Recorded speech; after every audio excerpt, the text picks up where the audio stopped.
All right. What's going on, y'all?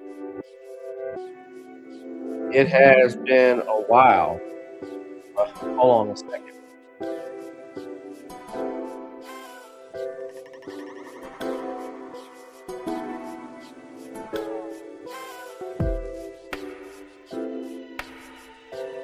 All right. How we doing today? Grand Rising. Good morning. Good morning. Good morning. Welcome to another edition, special edition, I should say, of Random Topics here.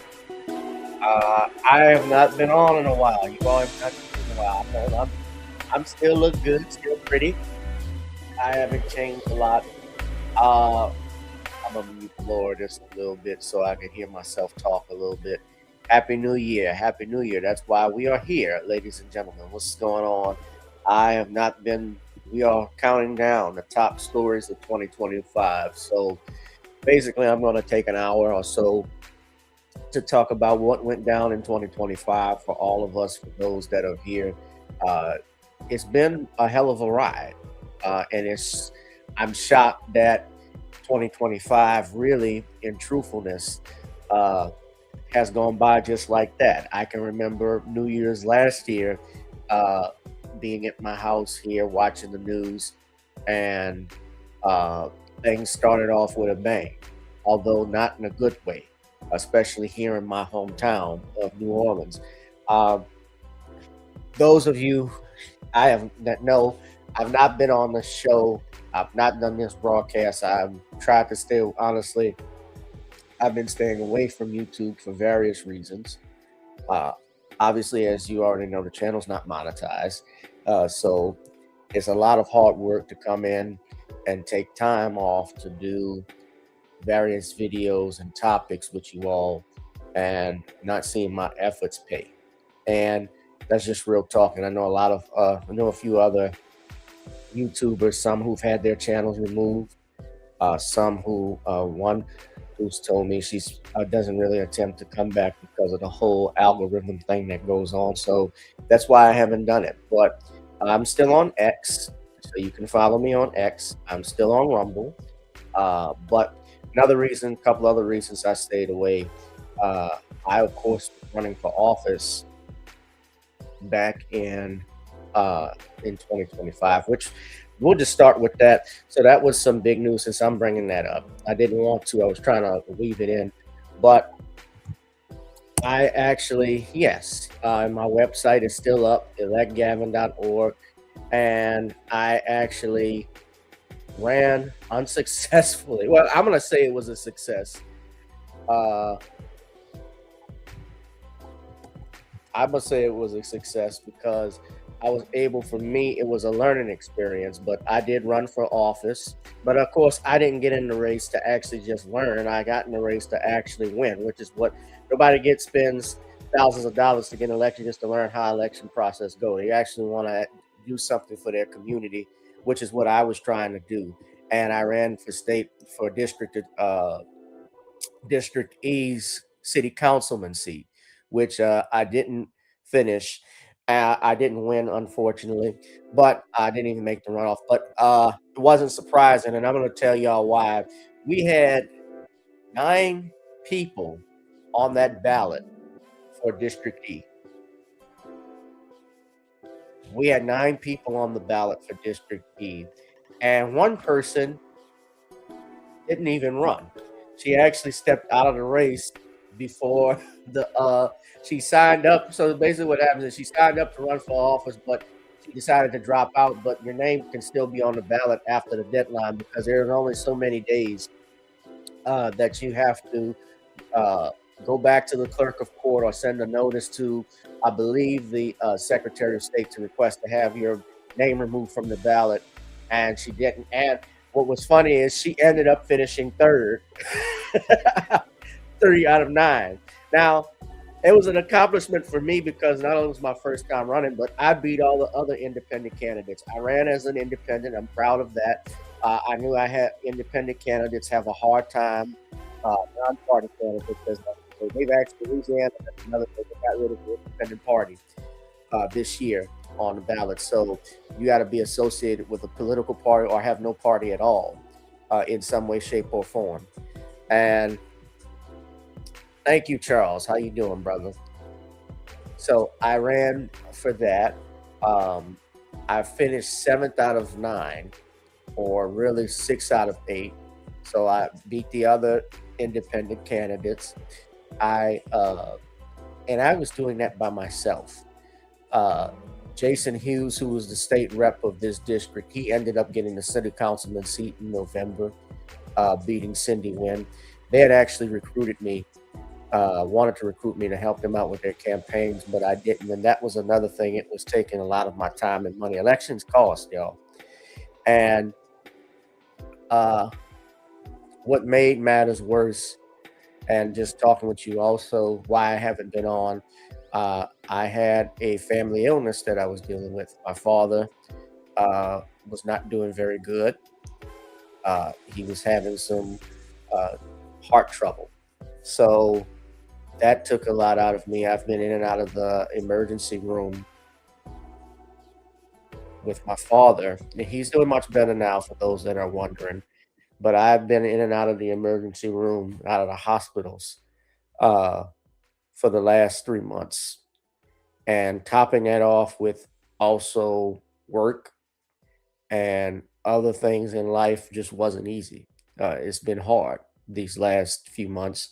So that's taken a lot out of me. But the joyful thing is that God has blessed me to still have my father and my family uh, a little longer. So I'm grateful for that. And hopefully, we're going to see 2026. It's going to be better. You know, uh, speaking of which, we're talking about 2025. New York Times, I guess I could do this. I had a certain order I was trying to do. I'm going to get back to the elections of 2025. But one of the big things that happened in 2025, of course, with elections, we had the race for mayor.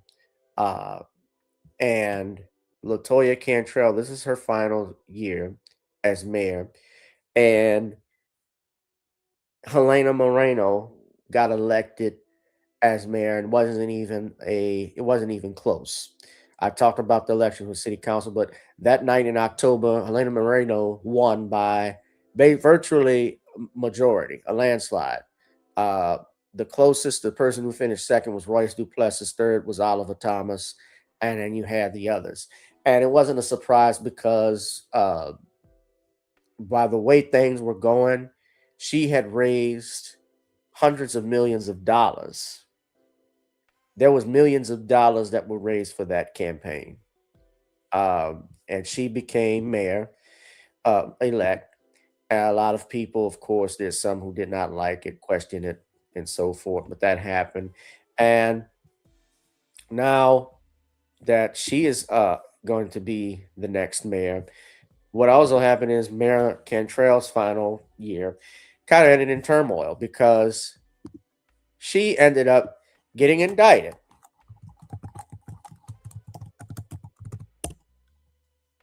She got indicted on federal charges, and this is the story here back in September, right before the election. Fair use, by the way, I got to put this up.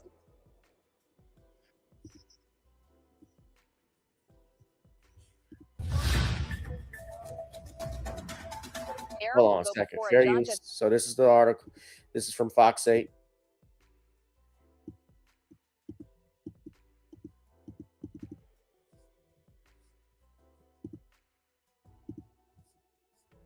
They don't let you change the speed on here.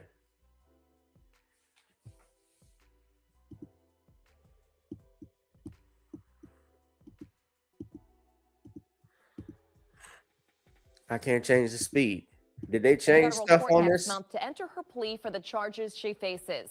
You Arraignment usually is could set for change 2 the p.m. before speed Judge on it. Karen Roby. The mayor's former bodyguard, Jeffrey Vappy, is also set to be arraigned at that time. Last Friday, Cantrell was indicted by a federal grand jury on Yeah, they're not 11 letting you counts change the alleging speed. I wire wonder if fraud, this is a new obstruction of thing so justice, they could and get lying to a grand jury. copyright stuff on Prosecutors say she people's was things trying to because people conceal a would speed up. years-long scheme So to when you show defraud the the city of videos, you could speed it up and beat the copyright strike and do a fair use thing. So I'm wondering if this is one of those things they've added. So this is new. Yeah, I can't. Yeah. New Orleans and conceal a personal relationship with Vappy. Vappy, who was first indicted last year, now faces additional charges in the 18-count superseding indictment. After being indicted last week, the mayor will now enter a plea to those charges. She's going to enter a plea of not guilty, and they're going to probably give her whatever parameters they're going to be for her bond, which is going to be very little. I'm sure she's going to turn over her passport, and she's going to have a signature bond. So she'll be able to come and go pretty much in the continental United States as long as she checks with a probation officer. Lee Zerks outside the office reports first exposed how the mayor and Vappy would spend long hours inside the city-owned Pentapa building while Vappy was on the clock for the NOPD. They both denied any wrongdoing. Me and Mr. Jones, Cantrell Jones, we got a thing going on. Beat it. Oh man, they really are going after her, and then you add all of that up. So Cantrell has had a very tumultuous. I want not just this first year, but I think she's had a tumultuous term, 2 terms. Although a lot part of it is her fault, how she handled things, how she came across to a lot of people. City council, especially, I don't think had done a great job. The monies now we're finding out that the city is billions. It has a deficit. They have a deficit. City council has a deficit. The city has a deficit of over, I believe, it's $1.8 billion. We have a deficit. We face a significant budget deficit. It was initially around 160 million, but now it was addressed. It's actually a proposed 222 million adjustment for 2026, balancing it through cuts. Even though we had $1 billion surplus, we adopted a $1.6 billion budget on December 2nd of 2025 for the 2026 season, but we had a $220 million deficit. And you're wondering, with all the money that came in from the Super Bowl, which was big, which here in New Orleans in February of 2025 with Kendrick Lamar and the Kansas City Chiefs and the Eagles. Then you had, of course, Essence Fest, which of course that tanked, which was a big story about around earlier this summer. And now you're talking about $1 billion. Now the mayor-elect Elena Moreno is coming in, and she's even warns of the deficit. And a lot of people are worried because they're already talking about cutting jobs. That's already happened. They started making cuts to the criminal justice offices. They started making cuts in city halls, so certain jobs that were there are not going to be there, so they can make room. And how do you have that deficit, but you're proposing a $1.6 billion budget? This is what I was talking about. And this is one of the things I wanted to run. I was running on as councilman was accountability. How we can have oversight on how monies are being allocated throughout the city. Why certain areas are getting X, Y, Z, but this area is not. Why is New Orleans East not getting its fair share when it's the largest tax base and land base in the city? That's a problem. But neither here nor there. People elected Helena Moreno. And I'm just going to say this too with elections, guys, and I think you've already figured this out.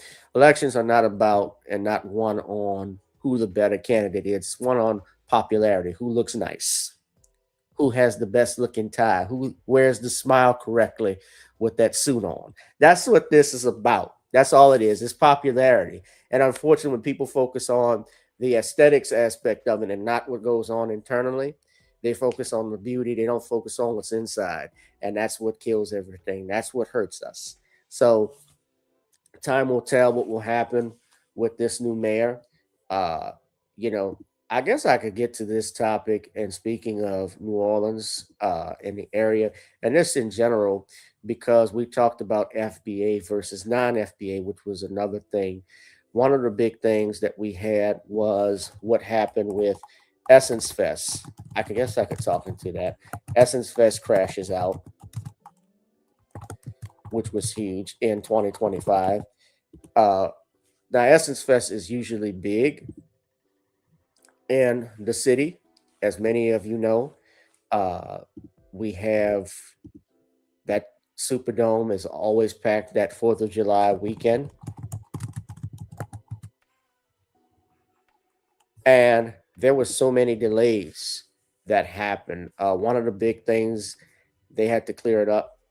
Uh, you know, your girl, Lauren Hill, who's known for being notoriously late. Now, Lauren Hill is always known for being late, but this time wasn't her fault. She got on stage at 2:30 in the morning. And I was hearing Essence Fest had delays throughout the entire event. This was the 31st annual event. Now, Essence Fest is run and owned by, uh, has a new owner. They've changed. Essence is owned by Essence Ventures, if I'm not mistaken. And it's run by, yeah, Essence Ventures is run by Rushilu Dennis, who is, he is not a Black American. He's truly an African American. And there was controversy about the lineup. Of course, a lot of people didn't like the lineup. They didn't like the groups that were there. And the night wasn't packed. Excuse me. Hold on one second, y'all.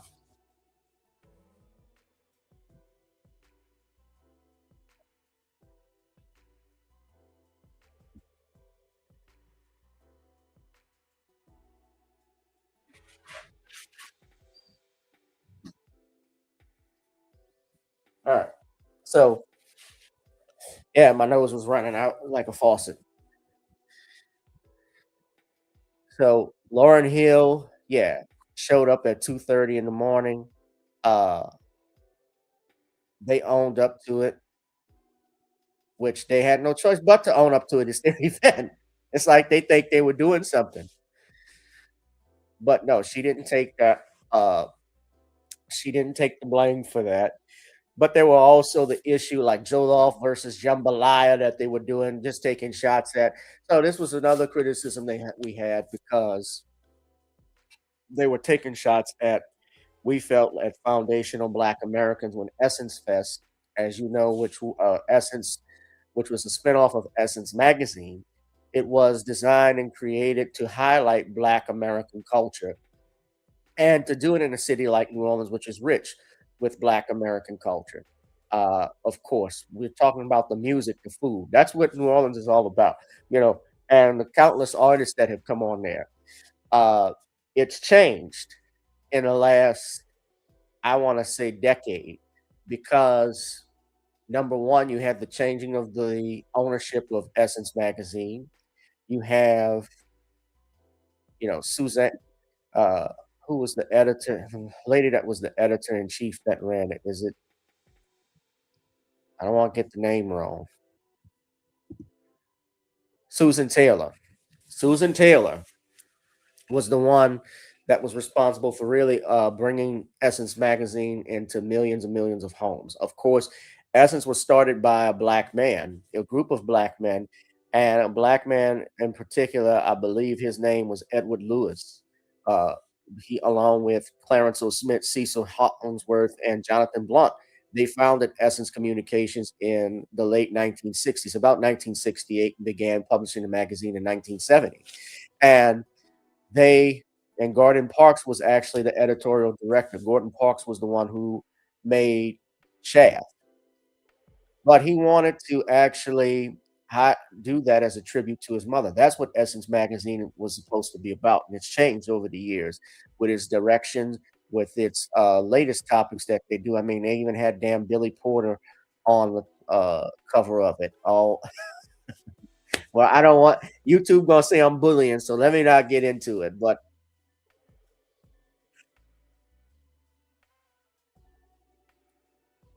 yeah, that was the thing. And just look at, I want to show this picture. I think I still have it on my screen, but did y'all see how empty Essence Fest was? And even Moreno even talked about how she wanted to support Essence afterwards. It was empty in that building.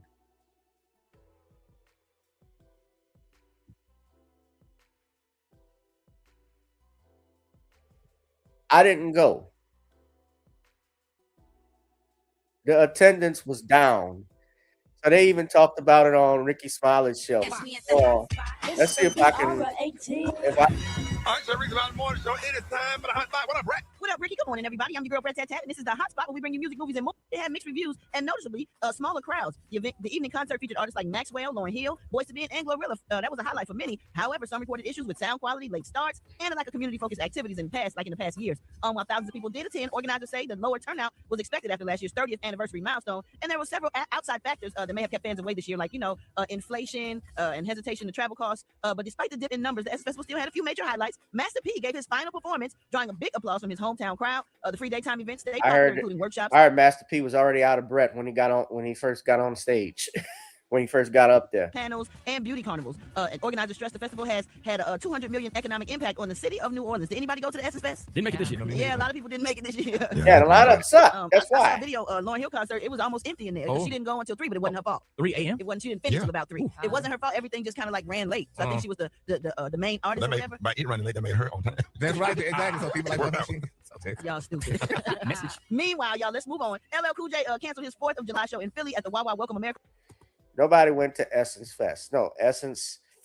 And they had the Jollof versus Jambalaya, which a lot of people felt was mad disrespectful, like I said.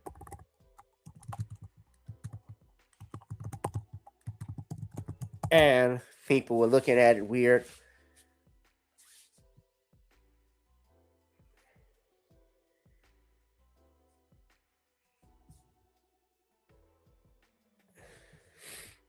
You come to New Orleans, you eat jambalaya. There's no talk of jollof. That's not even thought of here. That's not even thought of here. So I'm not going to spend too much time on it. But yeah, they had the lineup. Like I said, the lineups every year, I think, get increasingly worse and worse. I went in 2024. In 2025, and I think this was another part that a lot of people didn't like. They didn't even do a tribute to Frankie Beverly, although they did one the year he passed in 2024, and they came out and brought him out. Just something, again, in general, a lot of people thought they could have done again for him, and that didn't happen.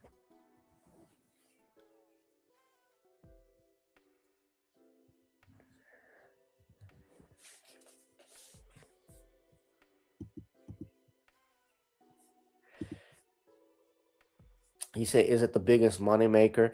It is one of, I wouldn't say the biggest. This year, I believe the Super Bowl, and that brings me to my next topic.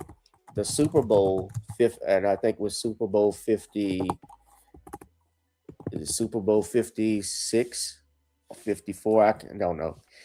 The Super Bowl this year drew in, I think, more money. It had a large surplus for the city. I didn't think we had, because you got to think New Orleans gets its money from the visitors. 1.25. So that's another thing. How do we have a deficit and you get $1 billion, over $1.2 billion for the city of New Orleans? Visitor and vendor spending, can y'all see this? Was $658 million. Sale and state and local tax revenue was 82.7. Nearly, let's just say 10,000 jobs were supported. And there were $395 million in wages. Where the hell did all the money go? And we got a deficit. That was the biggest moneymaker for New Orleans this year, Danielle. Essence, it used to be one of the biggest draws for it. Of course, you also had the Bayou Classic, which draws in money, which we went to, and Southern ended up winning that, which was a great game, uh, which was big. I always go. Of course, Southern has been had been struggling this year. They fired their coach, wasn't good. Now they've replaced him with Marshall Falk, who I think is going to bring in a lot of recruits just by his name alone. We'll see what he does. I think he's going to certainly draw a lot of attention to Baton Rouge having him there. So you got Marshall Falk and Lane Kiffin, which was another thing in the college sports world. So those are big things. So Lane Kiffin goes to LSU. I guess, Danielle, you get me off topic. I'm going back and forth. Yeah, Lane Kiffin leaves Ole Miss to go to LSU, and Ole Miss is playing tomorrow in the Sugar Bowl. So they're saying he's going to actually, there's talk of him actually being there because he left basically right when they were about to qualify for a bowl game, and he had to make a decision. And look, I can't fault him. A lot of people were upset at the way it was handled, but coaches can do that, especially now with the transfer portals. And now you have NIL deals. Students can go wherever they want. They can make money off of their names.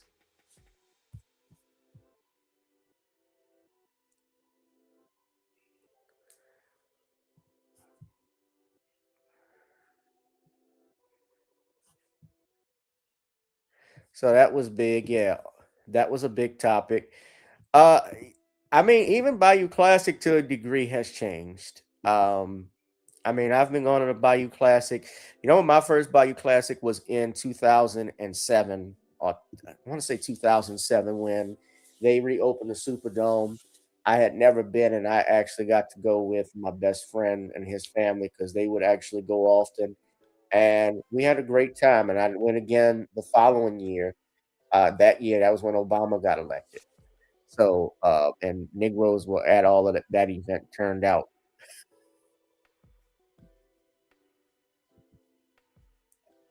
You would have thought it was Negroes. It was the biggest Negro event in history. That Bayou Classic. So, uh,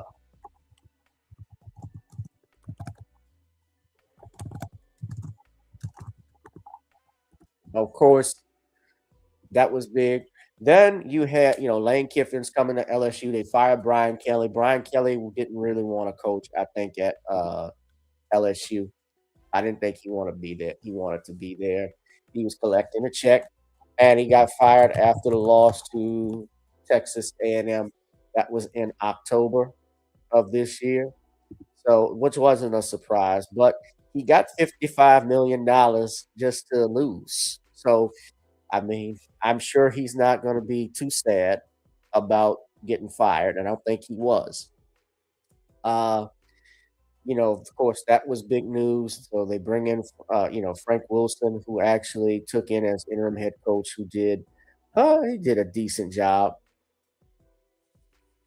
He did a fairly decent job, and now I think he's going to be the running back coach at Ole Miss. So he's gone over there. I wish they would have tried to keep Lane Kiffin could have tried to keep him here because Frank is, of course, a St. Aug graduate, uh, and so forth. And of course, some big sports news, especially my home team, my high school football team of St. Augustine High, my alma mater. They got to play Etna Carr in the state championship. Uh, I won't go any further. Y'all know they lost. Otherwise, I'd be gloating. But if you go, I talked about it. I went to that game.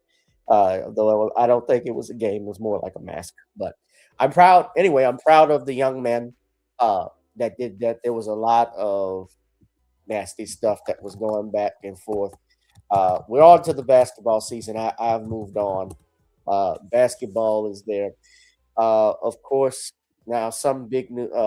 I mentioned Southern, and one of the big news stories that happened uh, in at Southern, of course, was the tragic passing of a young brother. In all seriousness, Caleb Wilson, who was the victim of a hazing incident that occurred with the Omega Psi Phi chapter in at Southern University in Baton Rouge. So basically, what happened, for those that know the story, Caleb was pledging Omega Psi Phi, which was the fraternity of his dad, and I know his family. I know a friend of the family very well, and this happened, I believe, in February of this year, and Caleb was there along with his pledgees, and apparently during the hazing event, he got punched very hard to the point where his heart stopped and he was dropped off at the hospital. And according to the reports that I've read, they dropped him off and actually left him there. That's what I had initially heard. Now, of course, there have been arrests that have been made uh, in the situation. The family has filed a lawsuit against Omega Psi Phi, and they've been trying to introduce new legislation regarding hazing events. Uh, in fact, here's a video from the event. Let me play that for you right from the parents. This is courtesy of Fox. So, hold on. No parent should ever want to come to a Caleb, school and pick up their child. now I want to say this. Brother Caleb was a member of this Human Jukebox, which is Southern University's marching band. Uh, very familiar with them. And I know even with and I wasn't a band member, but I even know with the bands, they haze the students there also. I know that because I was around people who that happened to. They have their own fraternity. Some of them have their own fraternities inside that band. It's not uncommon. The schools have clamped down, of course, recently because there have been deaths with hazing across, not just in Louisiana, although there was a big one that happened, which led to a new law that was put in place where if someone is the victim of a hazing event, that's actually a crime now. It's a felony, especially if it results in a death. They've changed the laws with that. And of course, all across the country, they've had incidents. So they've been trying to clamp down, but people still trying to find a way to do it in fraternities and clubs. So the family of Caleb Wilson pled for change after Wilson allegedly died in a hazing incident while attending Southern University in Baton Rouge. Today, the Kinner family filed a civil wrongful death lawsuit. The documents target the university, fraternity, and fraternity members allegedly tied to Wilson's death. Andres Fuentes breaks down the claims. The wrongful death lawsuit on behalf of 20-year-old Caleb Wilson details allegations on how the Southern University student died in an off-campus hazing incident tied to the Omega Psi Phi fraternity. The suit names the university's board of supervisors, the fraternity's university chapter, the fraternity's national chapter, and several fraternity members as defendants in the case. This is the very predictable civil lawsuit that no, I these never. people are filing This on is behalf not of him. Yeah, I knew they were going to against- file a lawsuit with this. This was going to happen. There's also criminal charges that have been filed against the fraternity members that were involved. They just recently, I believe, there was another person that was formally indicted on manslaughter charges.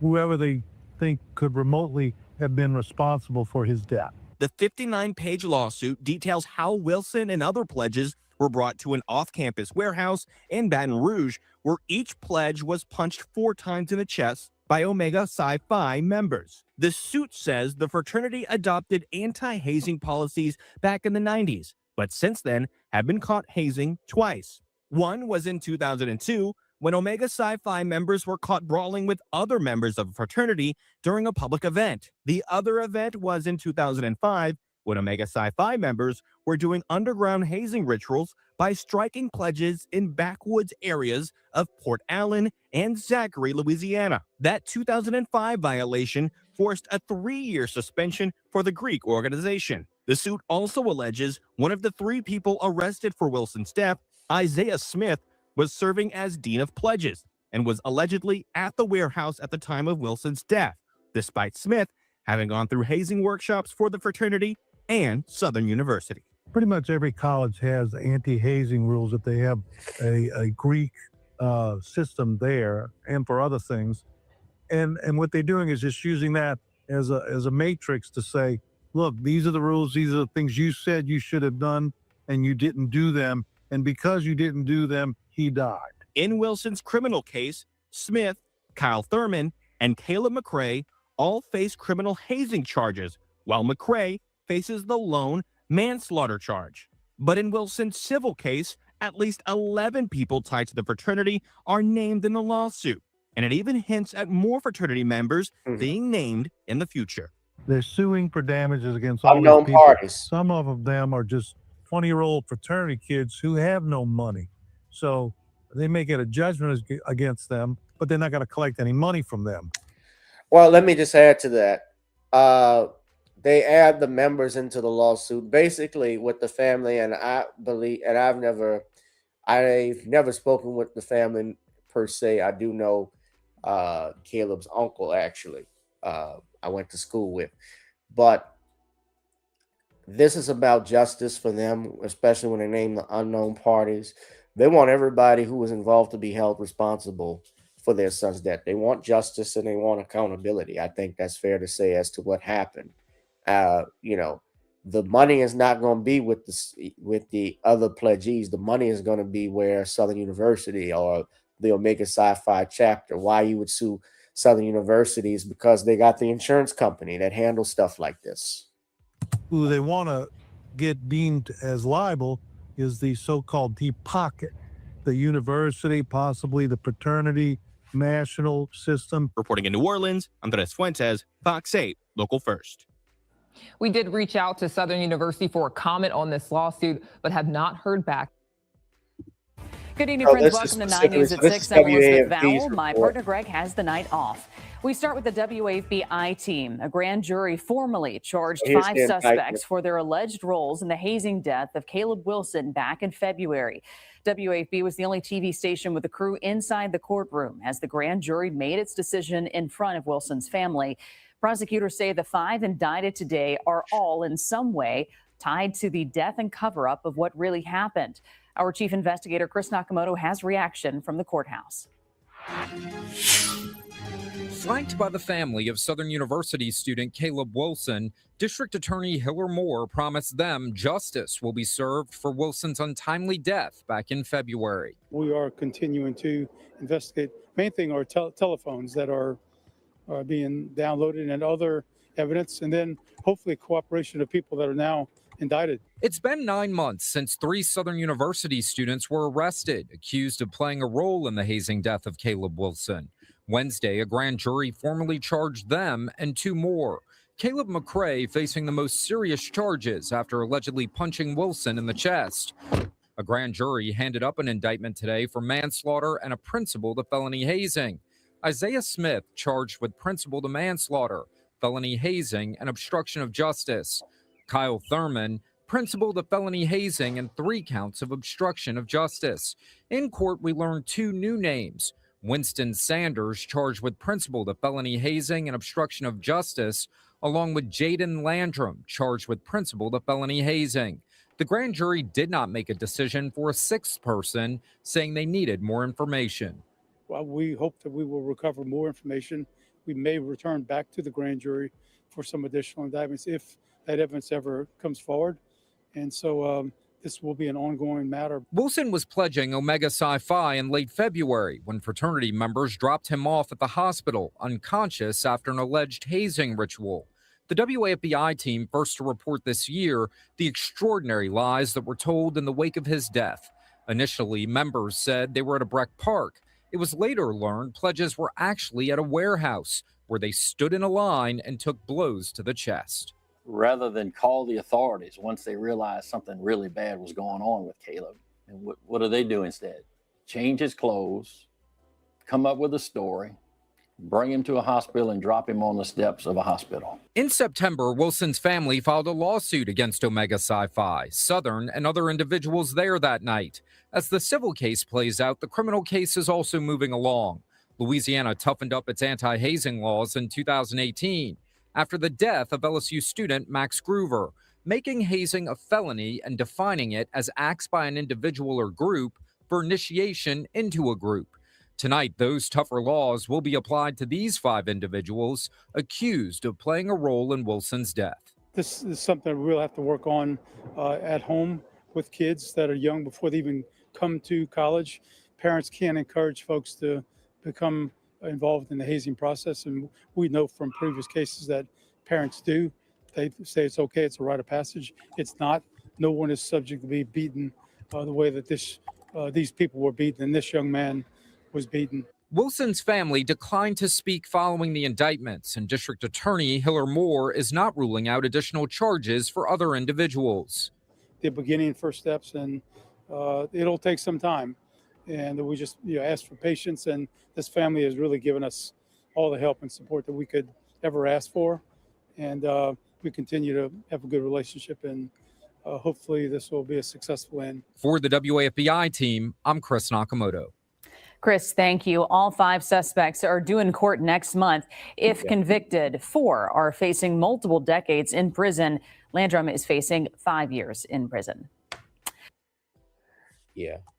Rest in peace to that young brother. And I have a memoriam, of course, I'm going to do later. All the people that had passed. And Elon Musk, of course. So one of the big things that started off, of course, we know Donald Trump got reelected. And you know that Elon Musk and Trump had a friendship. So one of the reasons why Donald Trump became president, I think a big factor was with the involvement of Elon Musk purchasing X and having Donald Trump on to talk about his campaign. It's amazing how Elon, and the cost to really have your own voice. I didn't even click on him. And the fact that he had him on, I think, his platform, that gave him, that opened him up to a lot of the public. Of course, Donald Trump didn't need to be open up to the public. He's been a public figure longer than Elon Musk. But nevertheless, a lot of people were listened and tuned into that. And Kamala Harris, if you notice, was not getting that same type of traction. Donald Trump had 3.5 to 4 years, longer than that, to campaign. Really, since the end of 2020, when he lost that election, he was able to campaign for a second term. And I just knew Kamala Harris was not going to beat Donald Trump. And a lot of people, and that's another problem, especially with our community, we look at this from an emotional standpoint, and you have to treat it like I started to treat the NFL, especially when it comes to these games and outcomes. You could have your favorite team all you want, but you can't be emotionally invested into this stuff because it's all a game. It's all, something is going on behind the scenes. And so Trump and Musk was close. Musk ran DOGE, which is Department of Government Efficiency, which has now since been dissolved. And one of the big things with DOGE was what? The massive layoffs that they had, they were trying to get rid of what they saw, and they have been purging the DEI programs. DEI standing for diversity, equity, and inclusion, which is another way essentially of saying affirmative action. And, he brings him in. Donald Trump's alliance with Elon Musk was already in tatters after Musk attacked Trump's big tax and spending bill. He called it a disgusting abomination. But now Trump is taking aim at Musk's plans to create a new political party he is calling the America Party. Third parties have never worked. I think you worked. So he can have fun with it, but I think it's ridiculous. Minutes later, Trump went further, writing on social media, quote, "I am saddened to watch Elon Musk go completely off the rails, essentially becoming a train wreck." Trump had made Musk arguably the most powerful person serving in his administration. Just 5 weeks ago, he praised him as a, quote, incredible patriot for slashing government spending through the so-called Department of Government Efficiency. Elon's service to America has been without comparison in modern history. But Musk hated the big Republican tax and spending bill, what Trump called the big, beautiful bill, saying every lawmaker who supported the legislation should hang their head in shame because of how much it will add to the debt. I was disappointed to see the massive spending bill, frankly, which increases the budget deficit, not just decrease it, and undermines the work that the Doge team is doing. The president signed that new spending bill into law on Friday.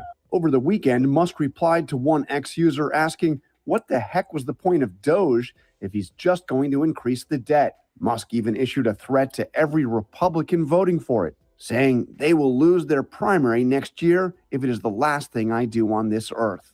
Trump says that Musk is just upset because he has slashed government support for electric vehicles, hurting Tesla. He's losing his EV mandate, and he's he's very upset about things, but, he could lose a lot more than that. I can tell you right now.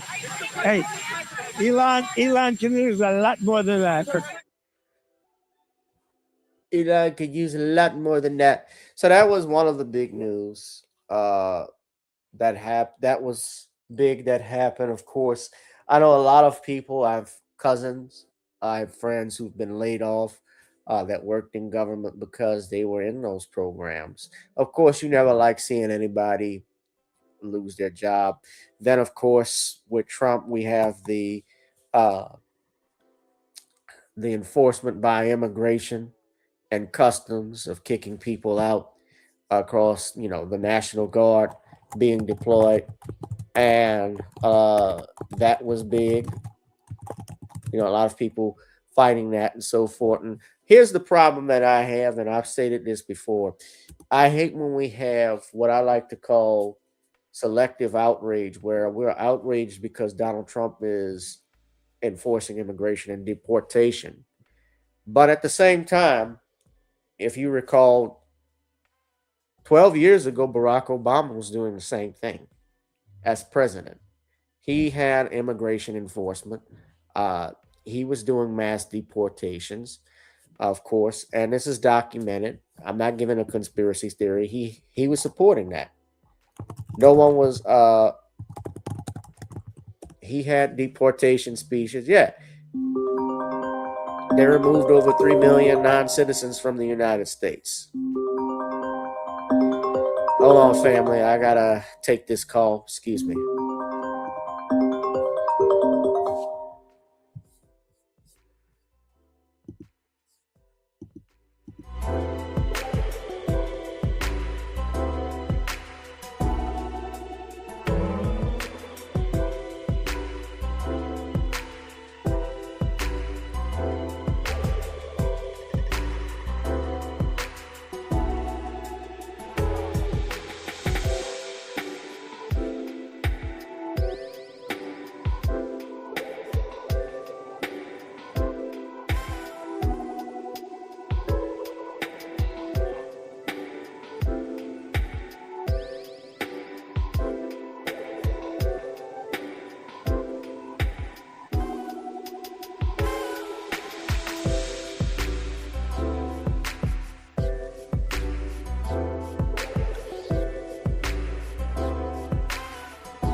All right. Sorry about that. I had to answer it. Oh, yeah. So that was a big thing with the deportations. A lot of people were upset with Trump about that. And, of course, this is his first year is about to be complete in January. So a lot of people were upset, especially you had to deploy. In the nation's capital tonight, a dramatic change after crime scenes like these. And, President Trump declaring a public safety emergency, also with 800 crime. National Guard troops to D.C. and taking control of the district's police department. This is Liberation Day in D.C., and we're going to take our capital back. That federal takeover can last up to 30 days without congressional approval. The troops set to fan out across D.C. over the next week, the White House says, to protect federal assets and deter violent crime.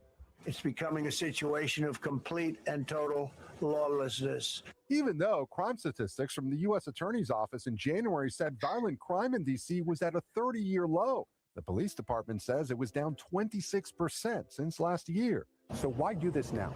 Crime has gone down. Gone down from what? Gone down from when?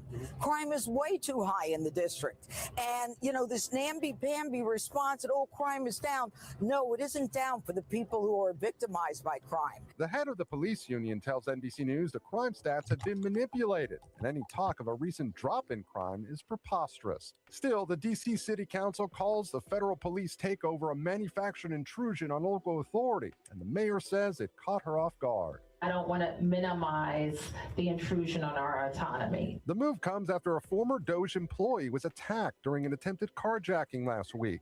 Over the weekend, the president ordered the deployment of nearly 500 federal officers around the district, leading to several arrests. You know, he's taking federal control of the police, and that's just not okay. I feel like these are the sorts of things that you start to see in dictatorships. Trump has deployed federal resources to cities before, including thousands of National Guard troops this summer to Los Angeles to quell immigration protests, and thousands of others to the southern border. The president saying federal intervention in other cities like New York and Chicago could be next. We're not going to lose our cities over this. And this will go further. We're starting very strongly with D.C., and we're going to clean it up real quick. Gabe joins us now live from the White House. Gabe, there was another big headline today about the release of those Epstein grand jury transcripts. What happened? Yes, Tom, a federal judge today denied the Justice Department's request to unseal grand jury materials in the criminal case of Ghislaine Maxwell, Epstein's accomplice. The judge said that the grand jury materials do not identify anyone other than Epstein or Maxwell as having had sexual contact with a minor. Tom? We thank you for watching. And remember, stay updated on breaking news and top stories on the NBC News app or watch live on our YouTube channel.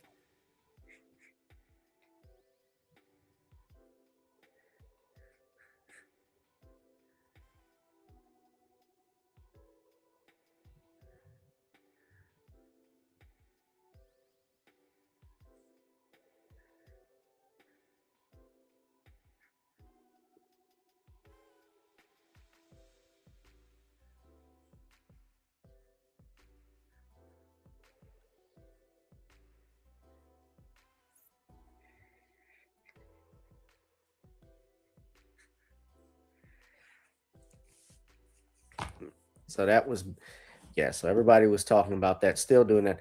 I think the Guard, if I'm not mistaken, the Guard is still, they've been in New Orleans. Yeah, haven't heard too much about them. They still have a current presence. They're supposed to end. Yeah, especially now with New Year's. They're still in here. Oh, yeah, they had sent 350 National Guard troops.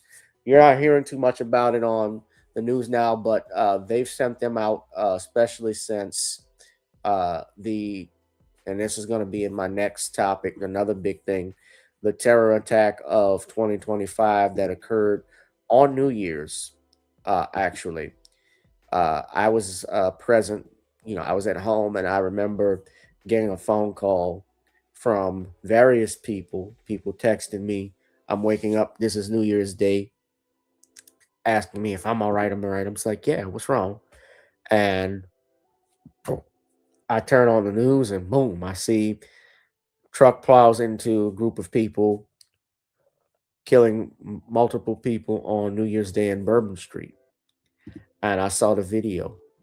Someone had sent me the actual one, sent me the video of him going on Bourbon Street, driving down there. And they have a massive police presence out there. If you're going out to the French Quarter, they have the National Guard and a large police presence that's out there. This is of course, I'm not going to play all of it, but yeah, you saw the video of the guy speeding through there.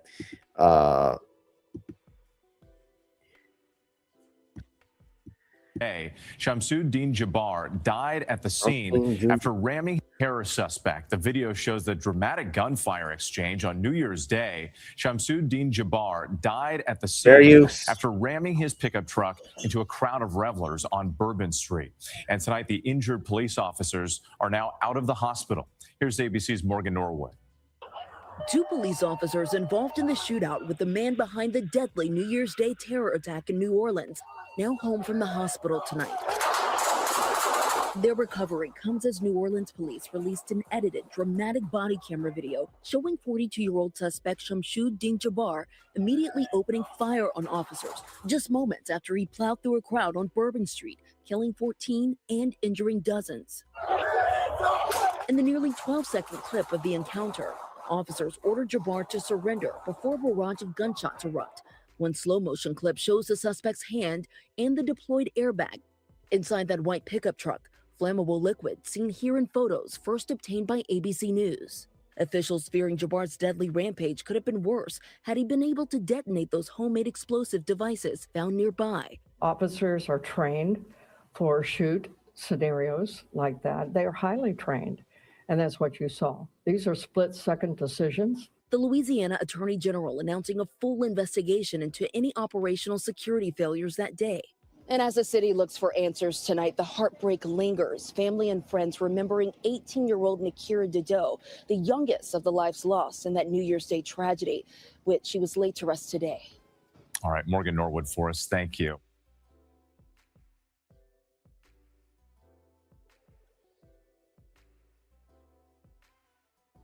Yeah, that was big. That was never thought of. Something like that could happen here. But it could be anywhere, man. Anybody can go through that. You know, several people dead, several injured, lives changed. The city's changed a little bit from it, especially. Although Bourbon Street, as I've known it, that's really for the tourists and so forth. I've never really been down. Hang on. Hold on one second, y'all.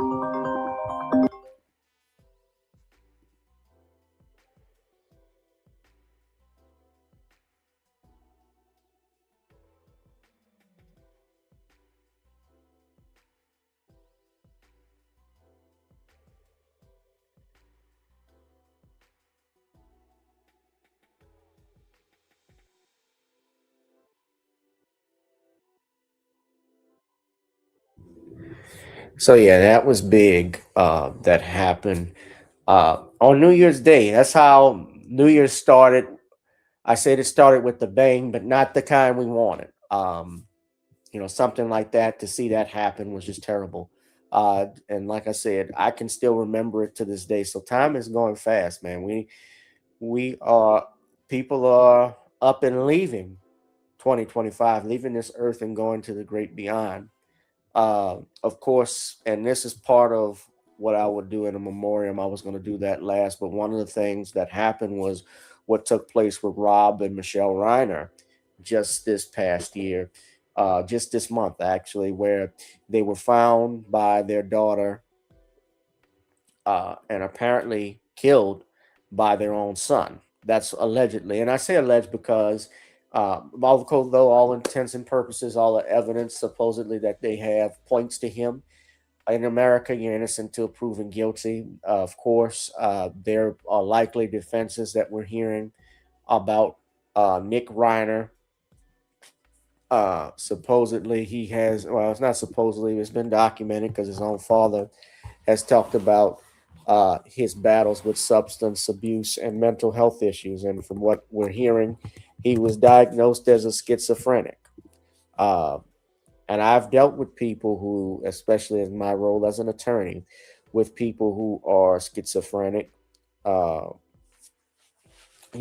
who have that, where they're unable to obviously make sound decisions with stuff. They have to be properly medicated, and the medication has to be set. Otherwise, you'll have situations like this, and they got to stay on their medication. It's up to their parents. And I think that this was something that happened where, and even by Rob Reiner's own accounts, he says he knows better. I've seen the video. He said he knew better than the psychiatrist and so forth about his own son, because that's his child. He had 4 children, actually. He adopted Tracy Marshall, who was Penny Marshall, his first wife. The late Penny Marshall, who died in 2018. And he was previously married to her for about 10 years. He adopted her daughter, and he had 3 other children with his wife, Michelle Reiner, who, interesting enough, was a photographer, and she actually photographed Donald Trump for a magazine back in the late 80s, early 90s. So I felt that was interesting. And this interview, popped up that got a lot of views. And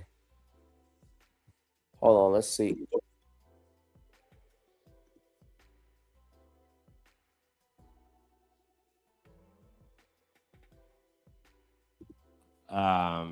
Tough at all. Really? I mean, of course it was a little bit, but so they're talking about the film we did that get he into wrote. fights over things, but Nick Reiner wrote the film Being Charlie, and his father directed it.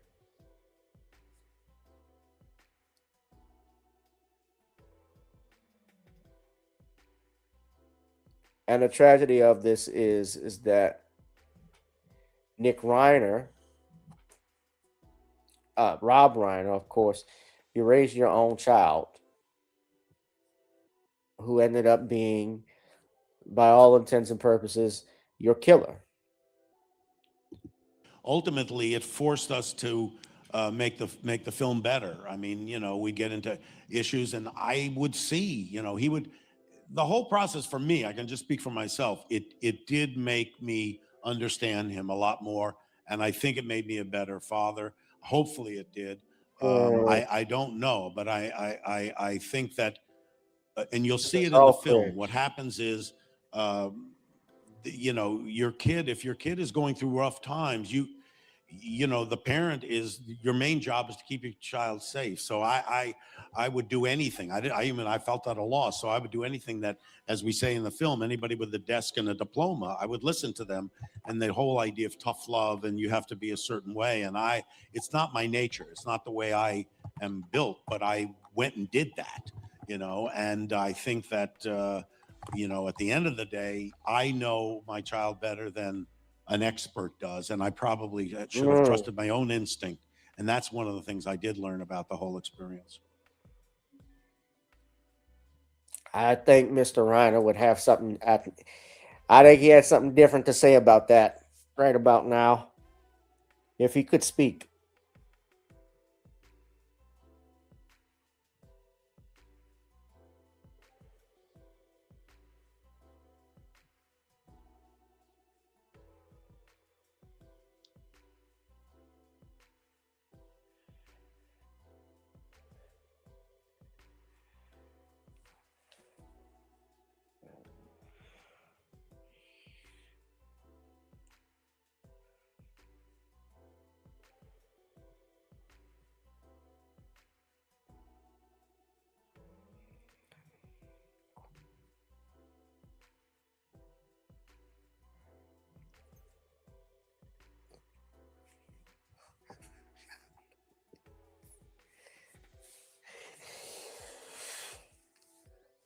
So you have that. So, and you know what made the whole death weird? I'm sorry, I'm getting a message. Was when they were both found by their daughter tragically. The police were very tight-lipped about it. They had this press conference, the Los Angeles police. They weren't saying who was dead and who was a suspect or not. But while they were doing that, the mayor of Los Angeles, Karen Bass, Barack Obama, the former president, a bunch of people were giving tributes to Rob Reiner and his wife at the same time. Billy Crystal was spotted outside of the home walking there crying because Rob Reiner was his best friend. And Rob Reiner, of course, was the son of the late Carl Reiner and the late Estelle Reiner, who he actually had in his movie When Harry Met Sally. I admired Rob Reiner as a director. I thought he was a great director. I thought he did some of the best movies of my generation. I think his best work was Misery, which Misery was a horror film that he did with James Caan and Kathy Bates. And I thought Kathy Bates did a phenomenal job playing a psychopath. Devilish Nurse. And James Caan even did a phenomenal job as this helpless writer trying to write for his life, basically, because his number one fan is trying to kill him. And so I thought Rob did a great job with the film and how he handled the screenplay and so forth. Of course, he's done other great films. The Princess Bride is a cult classic. A lot of people love that. They also love, he did Ghost of Mississippi with Whoopi Goldberg and Alec Baldwin and James Woods, which was the film about Medgar Evers' assassination and how Byron Della Beckwith was brought to justice. I thought that was a good movie. And a few others. Everybody likes to speculate as to what happened. I wasn't there. We don't know, obviously. What took place was terrible. Rob, of course, was Meathead from All in the Family, which was, a great TV series. They don't make those anymore. But I loved watching, I still do, All in the Family from time to time, especially watching Carol O'Connor. And to think about it, the only person left from that show is Sally Struthers, who herself is, I think Sally Struthers is almost 80, if I'm not mistaken. So this was the press conference this was not the initial press conference. Their son, Nick Reiner, who's 32, has been arrested. Now, I think he's hired an attorney, and his attorney, my understanding, is being paid by none other than his family's estate. Did y'all know that? How would you like to proceed today? Your Honor, if we could, I would like to ask. He waived the hearing. His attorney is Alan Jackson, who's a prominent attorney in Los Angeles. We've coordinated with counsel from the DA's office, and January 7th, with the court's permission, will be a convenient date for us to come back for potential hearing. Thank you. This time I'll take a waiver, speedy arraignment waiver from your client. Mr. Reiner, you have a constitutional and statutory right to a speedy arraignment. Your counsel is requesting that your arraignment be continued to January 7, 2026. Do you waive your right to a speedy arraignment so that your arraignment can be heard on January 7, 2026? And does counsel join in the waiver? I join, Your Honor. The court finds that the defendant has made a knowing and intelligent waiver of his Yeah. right. Alan Jackson's being paid with that money. Now, the initial press conference this is not the initial one. Did you want it? Sure. Yeah, go ahead. This subsequently came the next day. Media Relations Division, as I discussed earlier with you guys, the chief has agreed to give you an update on the tragedy at the family home. Just understand this is based on some updates of the tireless work by investigators from last night and through the night. We're still at the very early stage of this investigation, but again, Chief's prepared to answer any questions you need to about you. Thank you. No, thank you. Thank you, Captain Bland. As he said, the information at this stage is still limited, but I'll share what we can. First of all, our hearts go out to the family and friends of the Reiners, a tragic incident. Yesterday at December 14th, about 3:40 in the afternoon, LAPD responded to a residence, the residence of Rob and Michelle Reiner, located in West Los Angeles Division. At that location, they found two deceased adults, a male and a female. Through the night, working with the coroner's office, they were able to identify them definitively as Rob and Michelle Reiner. We have our robbery homicide division handling the investigation. They worked throughout the night on this case and were able to take into custody Nick Reiner, a suspect in this case. He was subsequently booked for murder and is being held on $4 million bail. Pretty much that's what I can share at this point. But again, a very, very tragic incident. Can you talk about, I know Deputy Hamilton talked about the search warrant or court not warrant died. Can you talk about where that played a role in this? Yeah, we use search warrants to be able to further our investigation, as you know, on all of these cases. I wouldn't be in a position to talk specifically about what the object of the search warrant was, but it's a critical. That was the press conference, but yeah.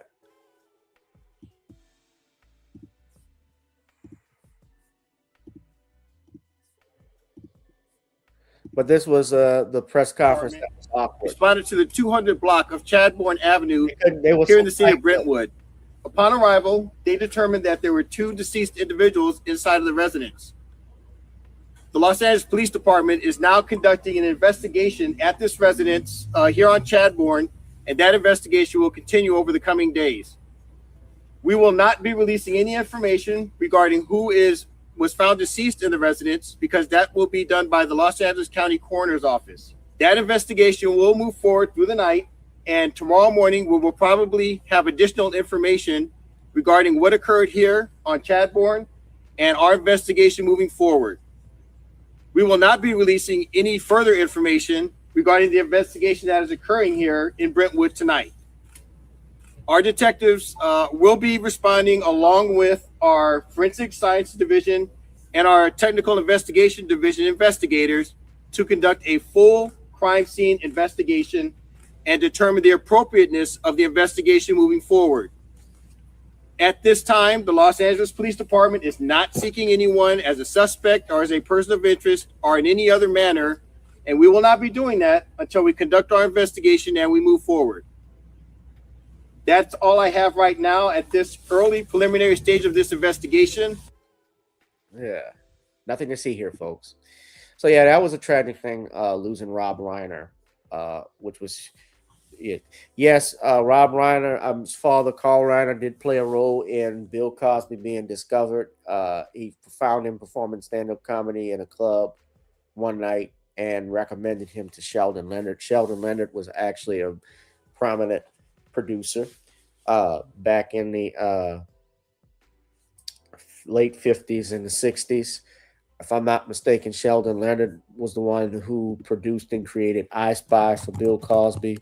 I think he did a few other shows, if I'm not mistaken. Did he have something to do with the Andy Griffith Show? I could be wrong. He had a lot. There were a lot of shows that he was a part of that he did, especially going back years ago with Jack Benny and the Jack Benny Show. Yeah, he produced the Andy Griffith Show. And he also was involved. He created Andy Griffith Show. And he did I Spy. Yeah.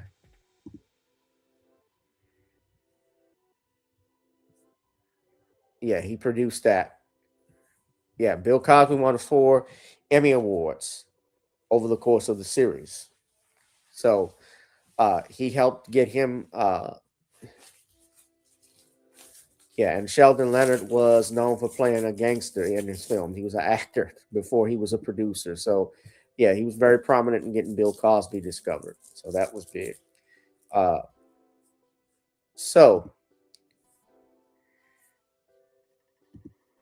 some other stuff that happened. Who remembers this? Hold on a second. Who remembers this incident? I got just one more topic after this, but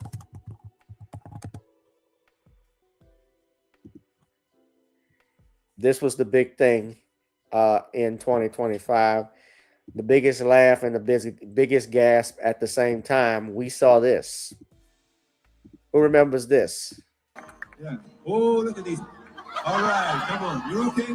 Oh, what? Either they're having an affair or they're just very shy. Oh. Yeah. Oh, look at these. All right. She actually did an interview with yes, that was the astronomer CEO Andy Byron that got caught with his coworker. Yeah. This is the worst way to find out that your spouse likes Coldplay. Yeah, Kristen Cabot.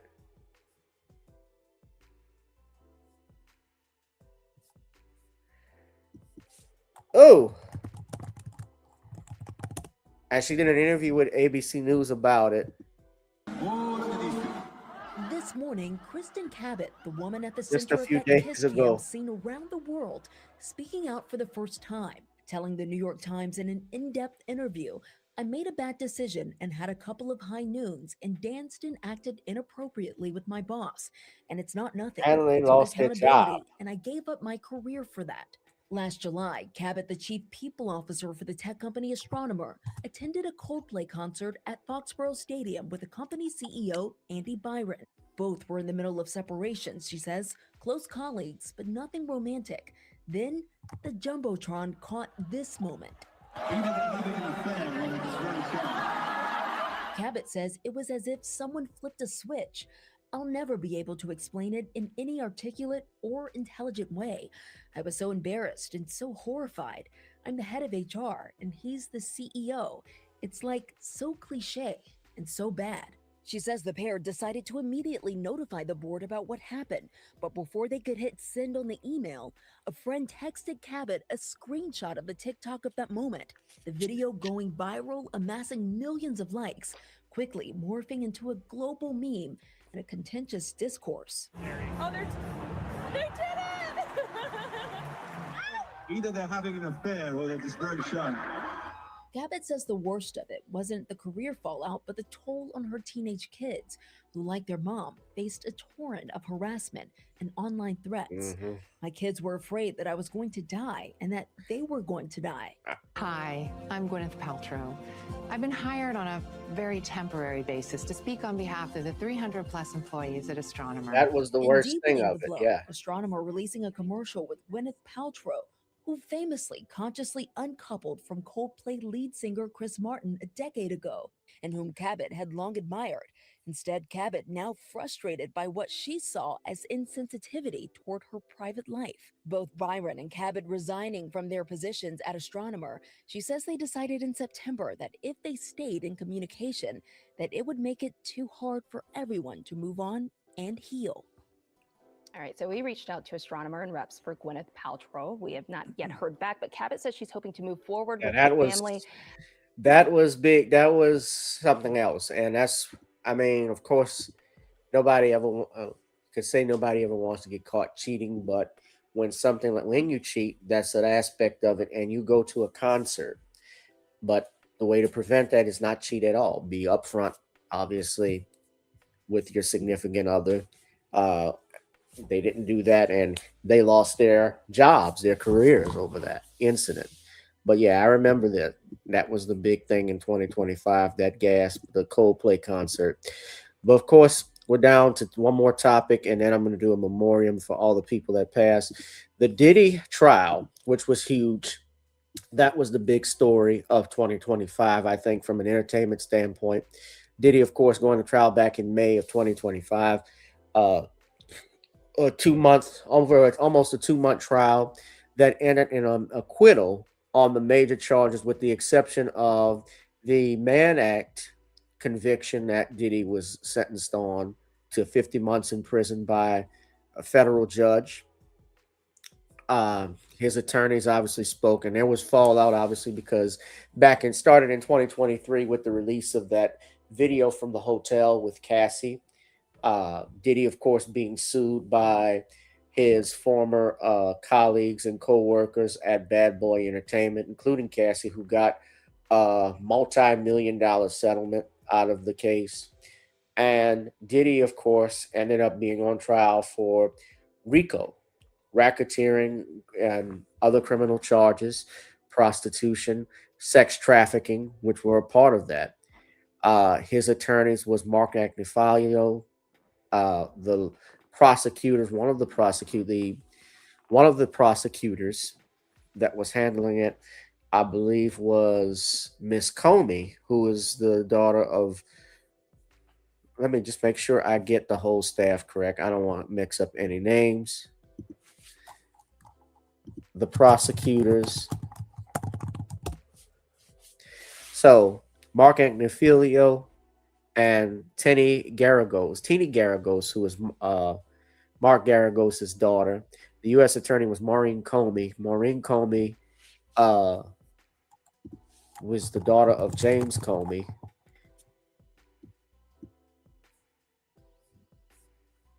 who was a lawyer and led the FBI. And Maureen is the U.S. attorney in the Southern District of New York from 2016 to 2025. The Southern District, of course, she lost her job subsequently after this case because it was a disaster. And now the charges against Diddy were brought by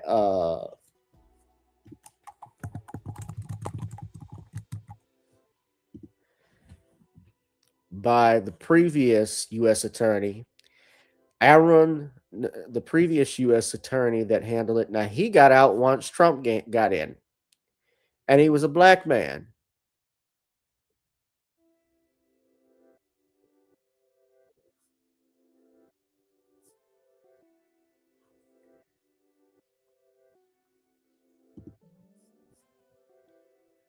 Jubs, who was the original ADA? Somebody help me. They, of course, his lawyers, Diddy was sentenced to 40 months in jail. You know, a lot of fallout happened with that. A lot of people learning, especially what goes on in the music industry with side pieces and hide pieces, as I call them. Women who sleep around with men transfer, and then all of a sudden lawsuits get filed. Brian,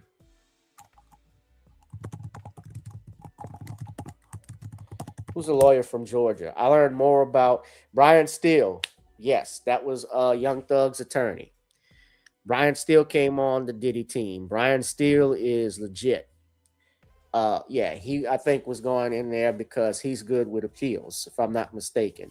So Diddy had a high-powered defense team, and he only got 40 months, which is basically less than 4 years. He's going to get credit for time served. And Arnu Subramanian was the judge in that. And I felt that that judge went overboard with the sentencing based off the fact that this was a Mann Act charge. It was not RICO. I think Diddy was being tried because of the Cassie video. I think also they had issues with him with Ciroc because he had that lawsuit. You know, 50 Cent is actually doing the documentary, The Reckoning, on Sean Combs. And I started watching it. I said I wasn't because I knew, and I hate these documentaries because of what they've become now. They are basically a license to get a cash grab. That's what these documentaries do. They exploit pain, and they're one-sided, which is another problem I have. Diddy's attorneys are not on there. You can't obviously hear from Diddy himself. And worst of all, you bring on people who are former employees or coworkers who obviously have a bias towards Sean Combs. Now, look, I'm not defending Diddy. I think he's a scumbag, personally. I certainly, however, don't think that all of these women that were there were victims either. I think that some of them were there to advance, and I started watching the documentary. They mentioned some things about how he made passes at them, made explicit stuff. They mentioned the Kim Porter, Cassie thing where, well, I saw Kim Porter. When Kim Porter was there, Cassie wasn't around. And then when Cassie came around, Kim Porter was there. And Kim Porter is the one who ended the relationship with Diddy. And they even classified it as an on and off relationship. So guess what? They're not married. They don't have a commitment if it's on and off. Celebrities sleep around with each other. We know that. There's no commitment with those. Now, to each his own. That's their lifestyle. Okay. You know, a lot of people leave things out. They'll say something happened to them, but leave out important information and dates. And we know that 50 Cent's baby mama testified at the trial, and she was actually the lover of Diddy at one point. So it's clear when I look at it, and I know 50 Cent he can be very petty. I think 50 Cent, there's a bias, obviously, with Sean Combs, with these documentaries. And people, I think, don't have to consider that with those things. Now, I did see and read that Sean Combs's sons are coming up with their own docuseries on the trial. His twin boys, I believe, sometime soon. I don't know when. Am I going to watch that? Maybe not. You know, like I say again, with these documentaries, they used to be informative, but now they've become mockumentaries and hit pieces, which is what they all are. I was talking to my friend Ron, heard about that. We were talking about the documentary. He was asking if I was going to watch it. I was like, I don't know, just based off what I know and I've seen. But let's go ahead. So this is part video here.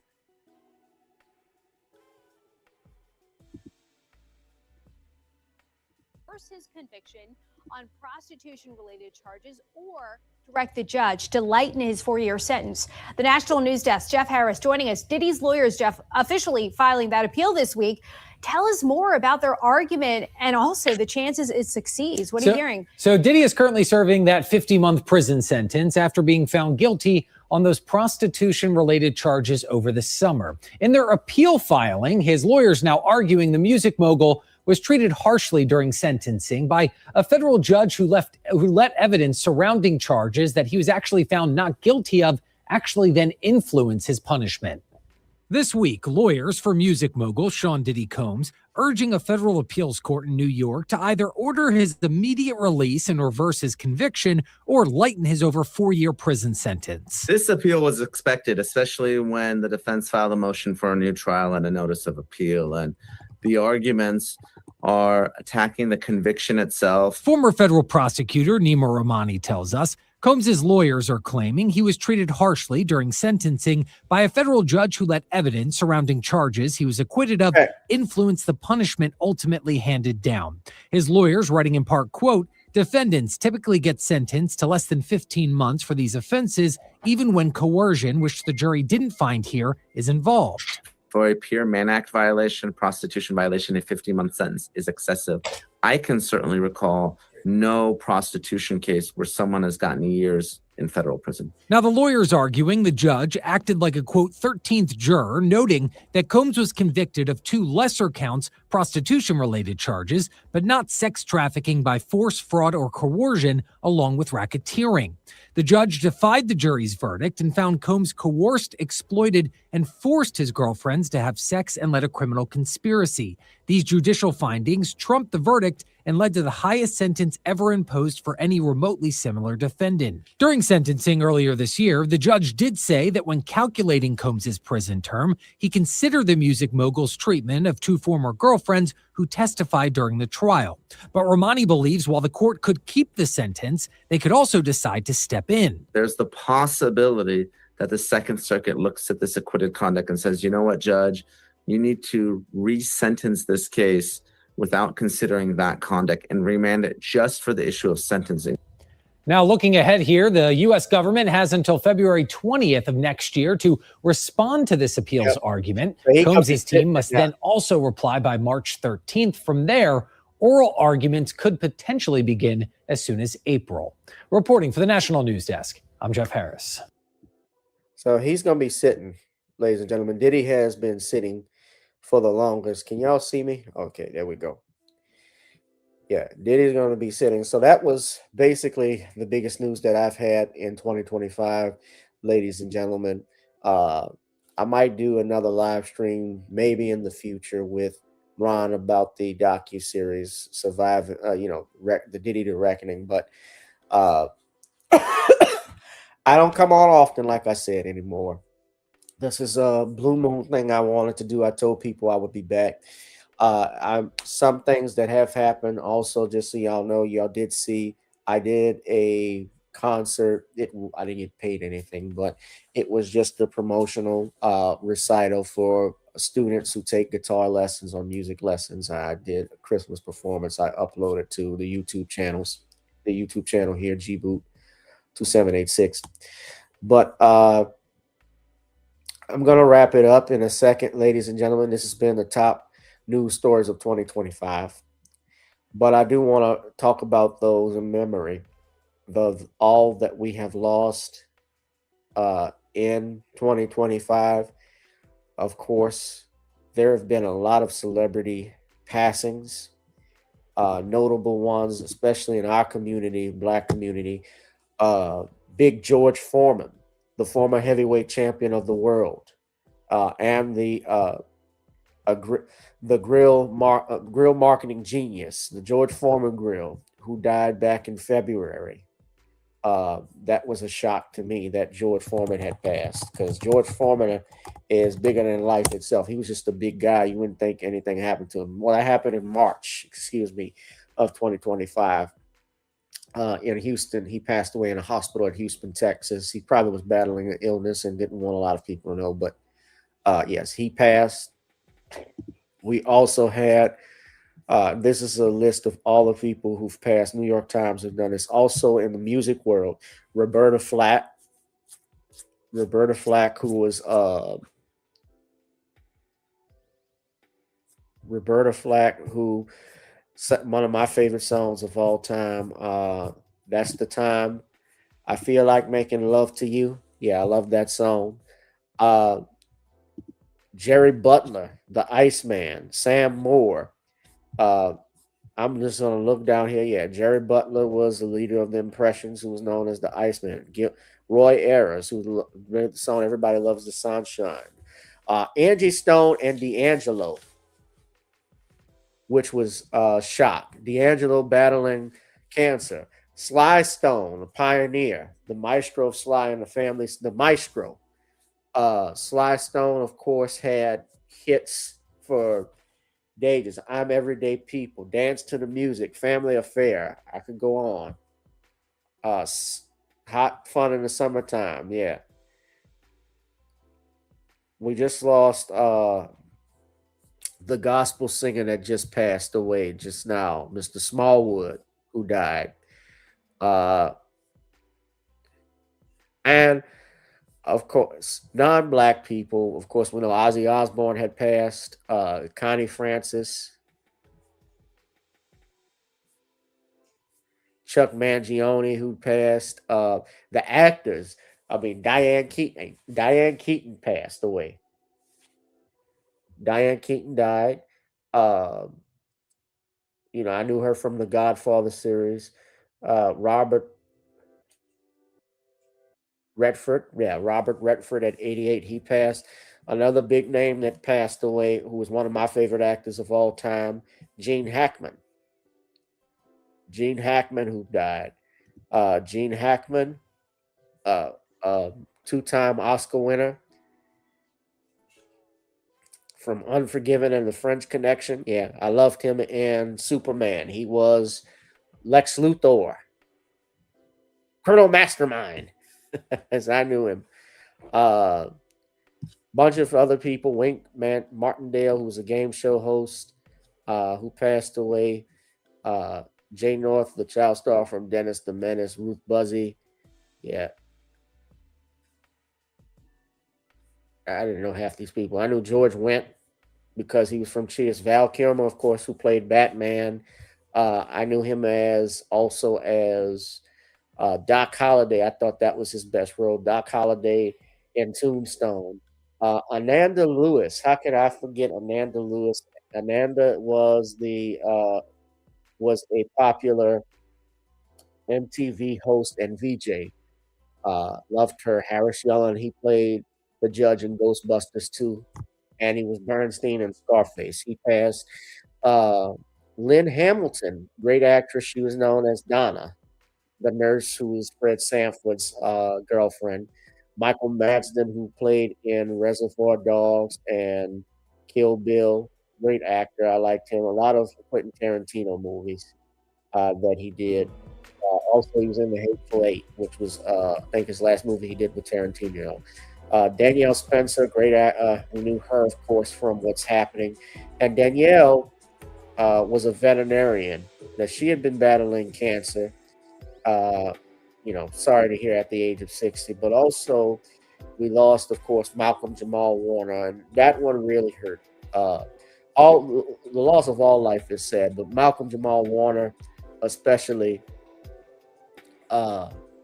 he was young and he did something trying to save his own child, according to what I read, off the coast of Costa Rica, and drowning while swimming the beach, and he got swept away in the current. I remember him from The Cosby Show, and he was the only boy in the family, and you related to Theo. Everybody, especially black men, black kids, we looked up to Theo. You know, we related to him.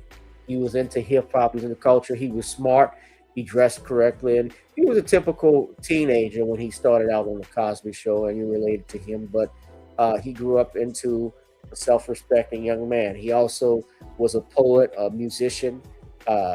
He actually received a Grammy nomination for Best Spoken Word Poetry for the album Hiding in Plain View. From Jersey City, New Jersey, born to Robert and Pamela Warner, and he was named after Malcolm X. Yeah.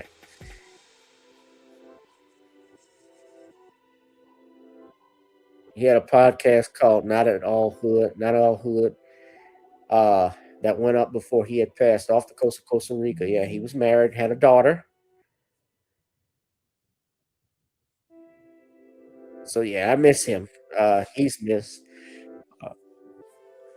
Bunch of famous people that had passed, ladies and gentlemen. Of course, I talked about Rob Reiner earlier on.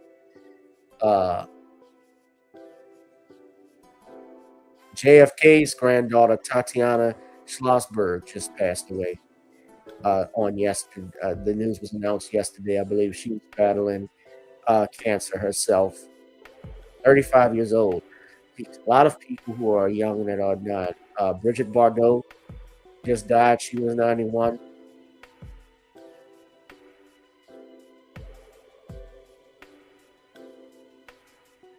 Yeah, 2025 has not been easy.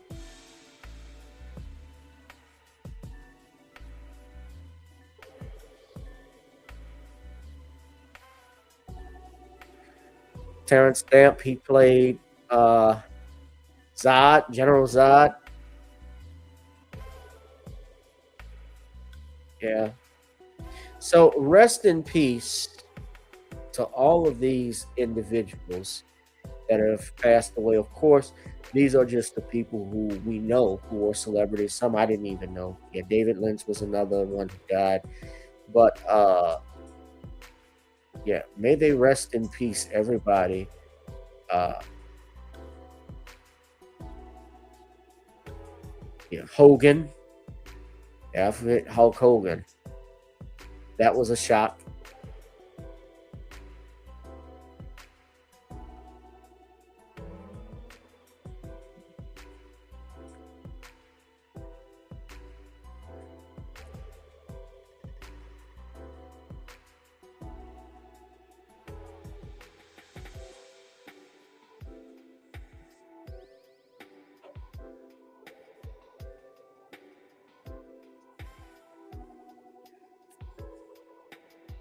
Jimmy Swaggart. I have sinned against you, my Lord. Now, David Gergen. Gergen, y'all know, I remember Alex Jones exposed him because he went to the Bohemian Grove. David Gergen was the guy who got in he and Alex Jones exchanged words because Grogan, he got caught. Jones had talked about how he infiltrated Bohemian Grove. That's what really blew up Alex Jones. And that's like one of those secret clubs they go to in California. It's strictly private. Yeah, I've seen those.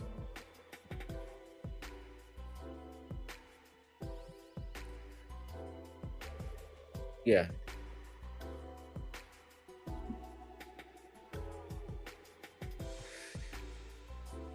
Yeah, Gergen was an advisor to, and these are the people that are advisors to the president.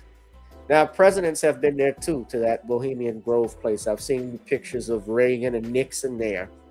I think Bush has been there. I could be wrong, but a bunch of people. Yeah, but just imagine some of the most powerful people at these clubs, what they're talking about. So yeah, there's been a lot. It's 2025 wasn't playing any games, man. So enjoy the rest of your life, ladies and gentlemen. I think that's the most important thing we can learn about 2025 and New Year's is to reflect on our time here on Earth because it's going by fast. Bohemian Grove is a place out in California. I'll just show you right quick.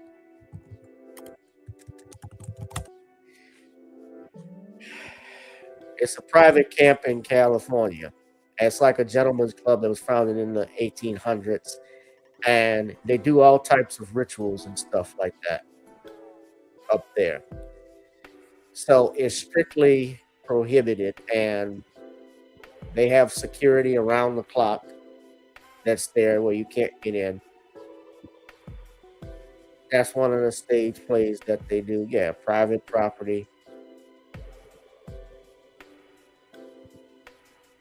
And this is the picture I was telling y'all about. So they identified, this picture was taken. That's Reagan. Reagan was governor of California. That's Nixon. I don't know who all of these gentlemen are. Who all the gentlemen are. I do know the name Edwin Pauley. He was the treasurer for the DNC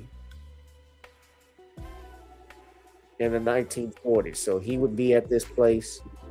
So yeah, a lot of these famous celebrities and politicians that are there, who knows what they talk about.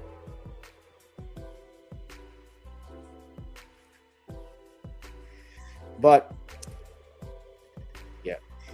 yeah, I gotta run, guys. This has been a great live stream talking to you about this. Now look, you know the channel's not monetized. I don't come on here often, which I did. If you want to support me though, support what I'm doing, of course you can drop something in the Zelle, the PayPal or Cash App. Support the channel, support what I've been doing. I'll come back on when I can. But it's been great talking to y'all. And keep my family in prayers, especially my dad. He's doing much better, but trying to make it one day at a time. All right, y'all. I got to get out of here. Y'all be safe and be blessed. I'll holla. Thank you, Danielle. Thank you, Van. All of my subscribers, Charlie, everybody that supported me. I appreciate it. Happy New Year. And I will see you all, God says the same, in 2026. I will see y'all in 2026, and it's going to be a successful year for everybody. Let's pray that it is. Whoever you are, wherever you are, I hope you are blessed and doing safe. Ladies and gentlemen, greetings, family. Of course, I'm tuning in. You see me without the glasses off today, but if you're looking for some opportunities, particular advertisement opportunities, then look no further at the link at the bottom to my email address. You can hit me up for advertisement opportunities. We are supporting and promoting your businesses here on this channel. You can also, if you would like to donate and subscribe to our Patreon, a link is at the bottom as well. So you have multiple ways in which you can advertise with the platform by emailing me when we go on through our live stream. You also have access to premium content, those that want to see premium content that you will not find here on YouTube or Facebook or Twitter, as I am suspended probably by now. You guys can check out the Patreon at link at the bottom. But advertisement opportunities, definitely email me, gavin.grich1@gmail.com for rates. And for the Patreon, it is the same as the YouTube channel. It is channel GBoot2786. All right, I'll holla. Peace.